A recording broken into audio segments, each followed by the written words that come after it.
Relax and take a few deep breaths. In and out. In and out. Continue to breathe deeply and slowly. The sky is muted, pale blue overhead, fading into a gentle rose pink near the eastern horizon where the sun will rise. Relax as you stand on the cliff watching the sky. Wisps of cloud drift by, strings of grey stretching across the horizon. They are distant and lazy, and you know they will burn off by morning.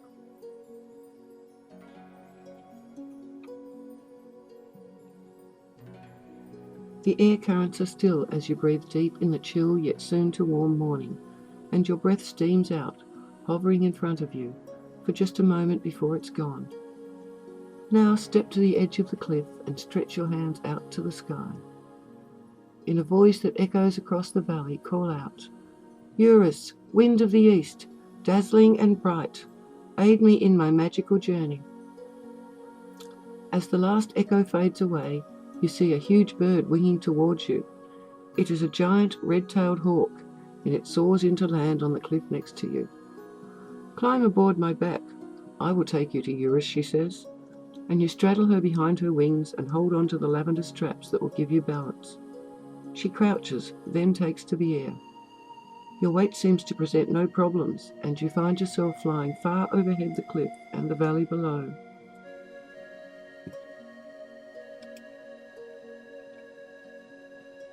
The hawk climbs higher and higher, and you soon lose track of the ground altogether.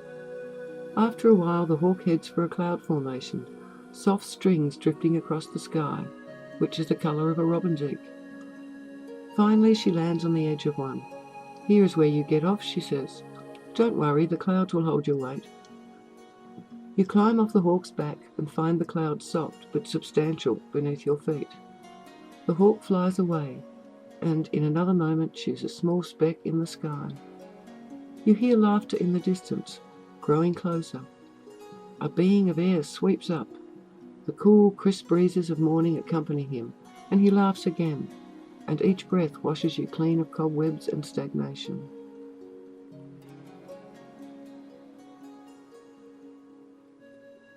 "I am Eurus, master of the eastern wind," he says. "Touch me and know my powers." You reach out and touch his hand.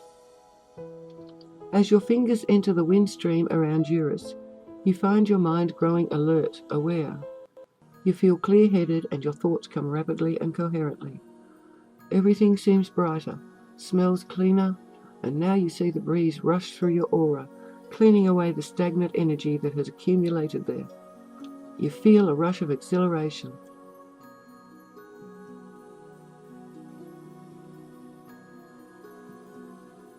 "You see," he says, "my winds have the power to purify you, to free you from old habits. I am the wind of new beginnings. I am Quicksilver, the wind of thought and communication. In my presence you will never be at a loss for words." And then Eurus gives you a feather. It is from the hawk. "Whenever you have need of my powers, use this feather to call them forth, or call on the hawk to bring the east winds. And now," he says, "the next step of your journey awaits." With a rush, Eurus departs. You tuck the feather away and turn to the edge of the cloud. You raise your hands to your mouth and call out into the clear blue sky. "Notice, wind of the south, fiery and radiant, aid me in my magical journey." As you wait, you see a winged creature approaching. It is not the hawk, but a gigantic bird covered in flames, golden and orange and brilliant red. A phoenix, and it lands beside you. "Climb on my back and I will take you to Notice," she says. You approach her, expecting to feel an intense heat radiating from her body, but instead a gentle warmth seeps through you. You are protected from her fire by the gods who sent her. Climb aboard her back and take hold of the golden straps to hold you tight.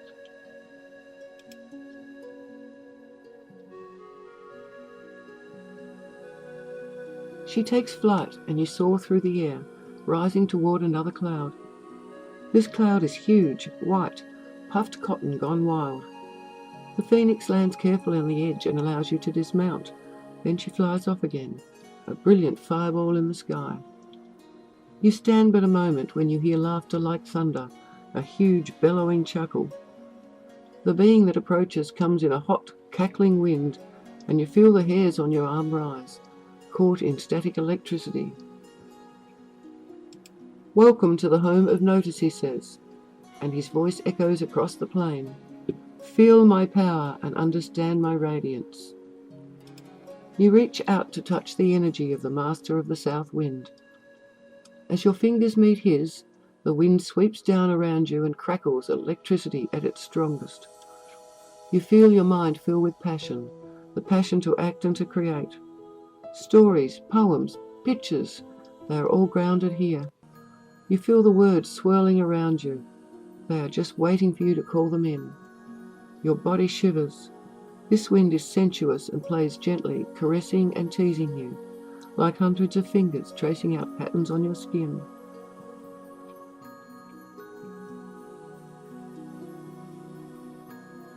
"You see," says Notice, "I am the wind of creativity, the wind that brings you the scent of new-mown hay, where you lie down in passion with your love. I am the wind that precedes lightning." And then he gives you a feather from the phoenix. "Whenever you have need of my powers, use this feather to call me forth, or call on the phoenix to bring the southern winds." Now the next step of your journey awaits, and with a rush, Notice departs. You go to the edge of the cloud and call out, "Zephyrus, wind of the west, gentle and buoyant, aid me in my magical journey." Watching, you see a winged creature approach. It's a giant blue heron, and it lands beside you. "I will take you to Zephyrus," she says softly, and you climb aboard and grab hold of the blue straps and find yourself once more aloft.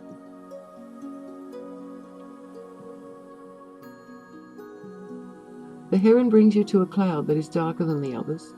It rolls across the sky at twilight, hinting of rain, black and full of moisture. As it lands, you climb off and the heron flies away, leaving you alone. You don't have to wait long.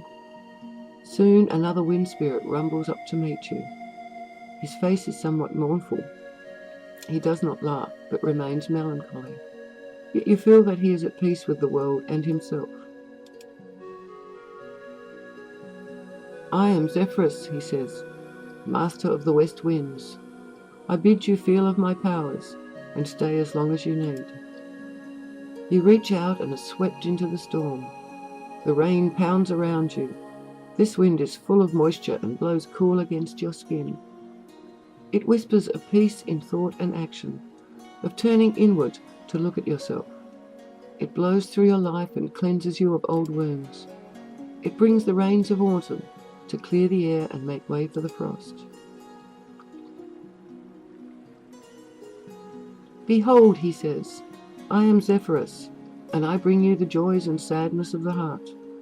I blow into your life when the mists are needed to cushion you, and I bring the fog to protect you from sight. I am the wind of autumn, and of the beautiful sunset when the air is cool, when birds wing gently home. I bring fertility and respite." He hands you a feather from the heron. "Use this when you have need of my powers, or call on the heron to bring you the west winds."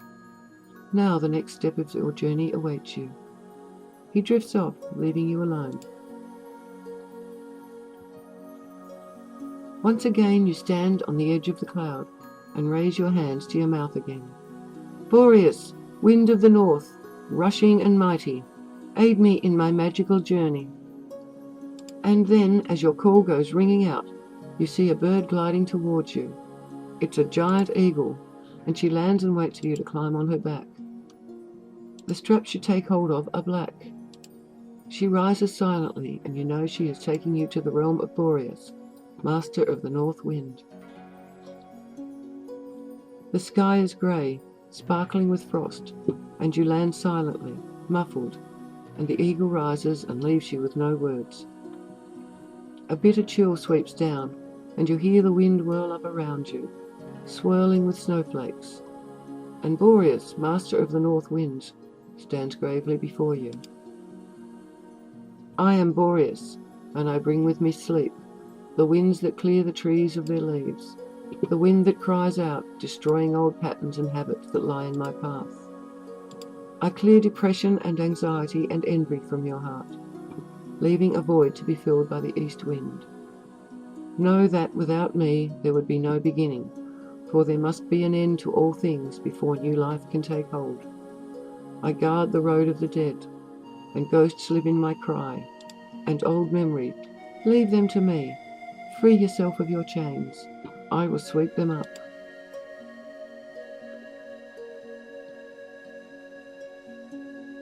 And now, he says, handing you an eagle feather, you must attend to the last stage of your journey. Use this feather to call me, or bid the eagle to bring you the north wind. But be aware, I will most surely come. Sparkling with frost, Boreas glides off into the muffled night. You stand on the edge of the cloud and realize you have made the circuit, all but the center. As you watch, a winged horse comes flying up, and you climb aboard Pegasus's back. It carries you aloft, far higher than you've ever been. You are dizzy with the flight, spinning and whirling in the air.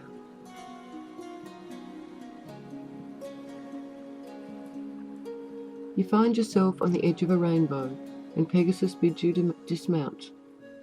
As you do so, you hear a sweet singing, chimes in the wind, and you turn to see a woman dressed in hues of pale blue and lavender, with golden threads woven through the silken veils.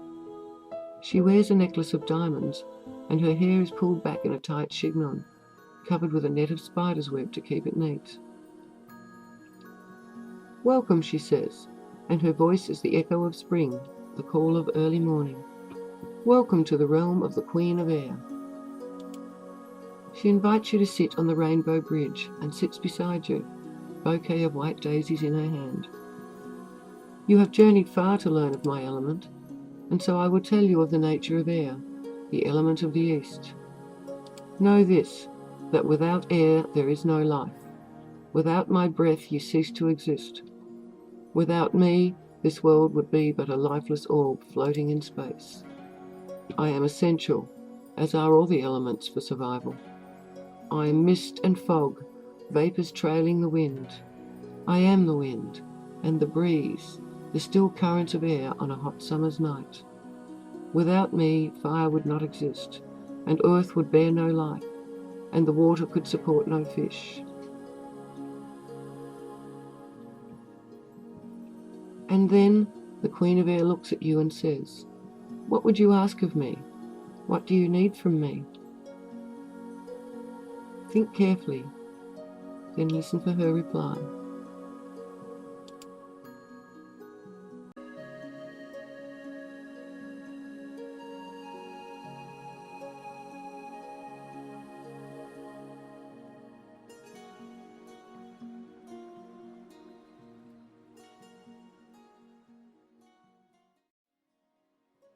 When she has spoken, she reaches out and helps you to your feet, and you feel the cool promise of morning, beckoning you to rise from the bed, for a new day awaits.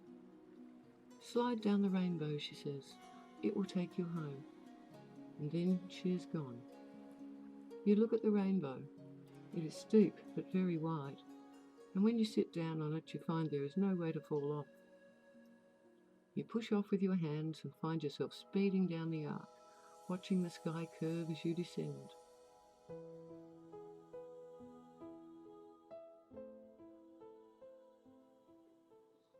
Breathe deeply and count down from 10 to 1, each number bringing you closer to the earth below. 10, 9, 8, 7, 6, 5, 4, 3, 2, 1. Now slowly come back to yourself. Open your eyes when you're ready.